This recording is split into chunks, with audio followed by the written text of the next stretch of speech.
भारत ने अब चीन को चीन के ही खेल में मात देने की तैयारी की है। जो खेल चीन अपने पड़ोसियों के साथ खेलता आया है, अब वही खेल भारत भी चीन के साथ खेल रहा है।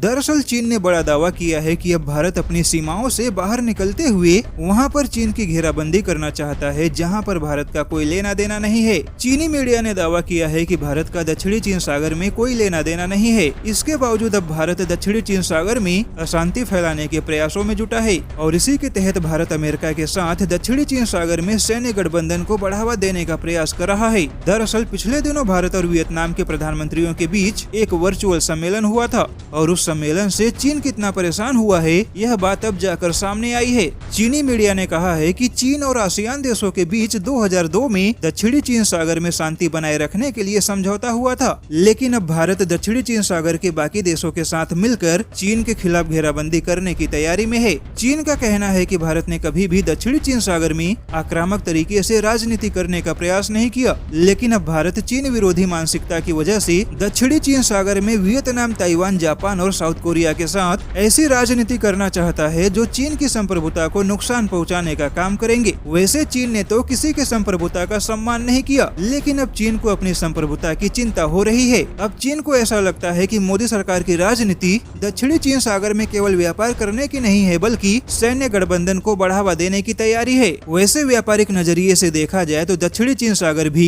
भारत के लिए बहुत ही जरूरी है, क्योंकि दक्षिण कोरिया, जापान, ताइवान, रूस और वियतनाम के साथ भारत का होने वाला व्यापार इसी रास्ते से होके जाता है। इसलिए दक्षिणी चीन सागर में चीन का दबदबा ना बढ़े, इसके लिए भारत को दक्षिणी चीन सागर में सैन्य गठबंधन के प्रयासों को बढ़ावा देना आवश्यक है। और अगर चीनी मीडिया की माने तो भारत उसी सैन्य गठबंधन के रास्ते पर जा रहा है जिसे चीन अपने संप्रभुता के लिए चुनौती मानता है।